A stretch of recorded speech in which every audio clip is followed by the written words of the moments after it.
Okay, once there was a boy named Cash. He was a boy out on a spaceship by himself because, he was old enough to know how to pilot a spaceship, and he was out there. And he's kind of a adventurous boy, because what other boy would go out there in the loneliness of space except a boy who was adventurous? So he's riding his spaceship along, and it goes through a time warp. He can't see where they are, because sometimes time warps just because they just float go through like space. this. No, what they do is sometimes they just appear like, right? So he goes through this time warp, and he gets back to Earth, right? And everything is different. Robots. Big, nasty robots. Terminator. Had taken over. Like Terminator. Well, they didn't like humans, and they'd taken over the world. Like Terminator. So he's walking around looking, and he sees these people. They're playing a game. They're out on the field. They're playing a game. It looks like soccer, right? But they walk very slowly. And there's only one team, and they just walk from one end to the other. It's like they're all in a stupor or something. What's that? That's a stupor? Mm-hmm. A stupor is like when you're kind of like a zombie or something. Yes. I want to put my pillow. Okay. Lift it up here. So, at some corners, you see these orange robots, right? But they're all folded down into like cube shapes, just like just sitting there. But they can tell that they're robots, and they have little eyes. They're going back and forth, and they're monitoring everything. And the people are walking by them. Robots are walking by them. No, well, the humans are walking around, because remember, the robots are ruling the Earth, but there's still humans around. So he saw some of the giant orange robots walking too, and they're marching through the city, ka-chunk, ka-chunk, ka-chunk, ka-chunk, big feet, and all the humans like saw them and just whoa, out of the way. They get out of the way because obviously robots are in charge because Yeah. they rule the Earth, right, Taya? Mm-hmm. So he goes looking for his family's apartment. He's back in his city, and it's a big city, but none of the streets have names on them anymore.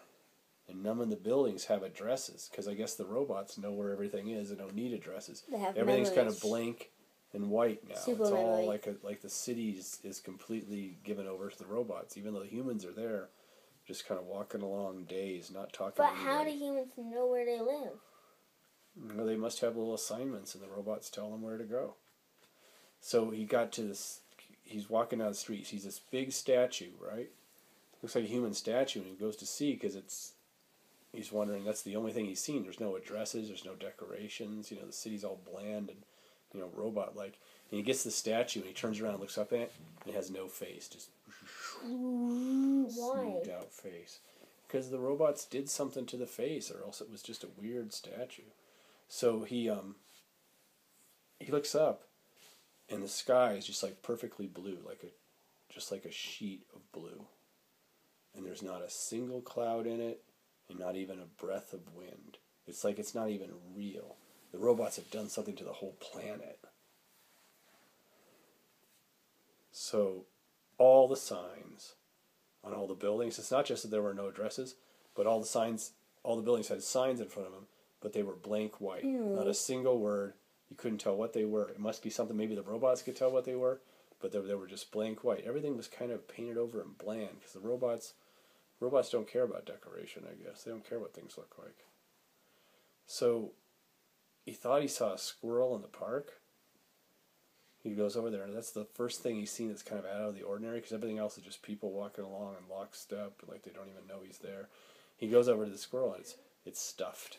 It's a little fake squirrel. He looks down at the grass. Grass is fake too.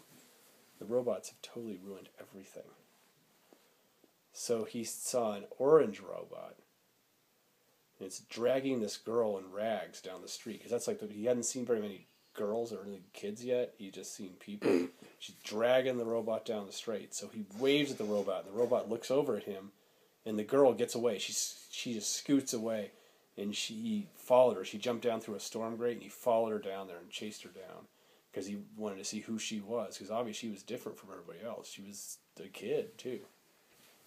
So he heard some crying, like this, and he thought he found the girl. but because he's down in the storm drains now, and he thought he found the girl, but it was an old electric baby doll. It was missing its arms and legs, just sitting there in the dirt. What's the sound? And then he found another chamber in the storm drain, and it was filled with like these old broken computer parts, circuit boards, chips, just all over the floor, everywhere. He sees all this stuff, and he saw an orange robot arm just sitting there. He didn't know how it got there, but someone had been taking computer parts apart, I guess, because all this stuff was in there. And then he saw a grate, because he's still in the storm drains, right? He's walking around down there, and he looks in this huge room. What's a grate? A grate is like a screen made out of metal. It's got iron bars. You've seen them before. It's like things that guard windows. It's kind of.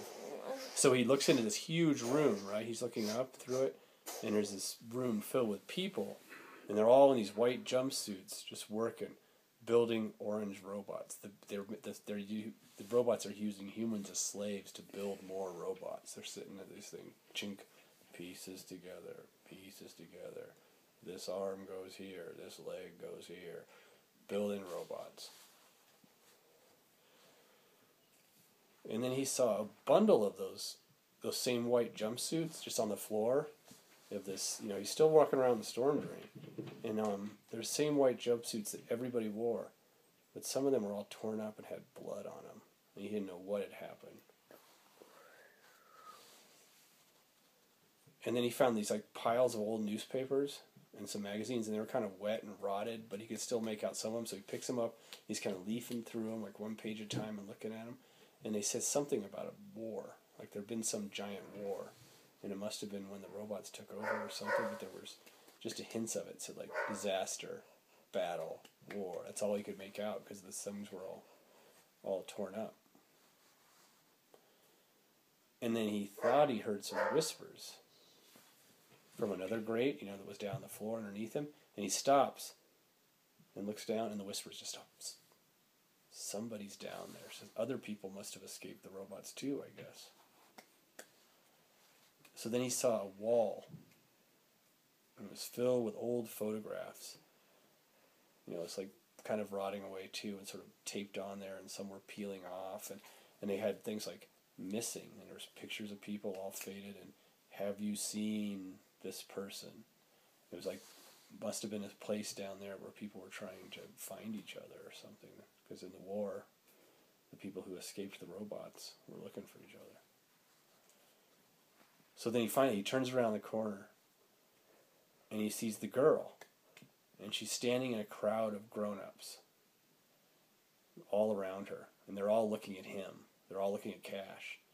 And this woman who's carrying a rifle, she steps forward, and she says,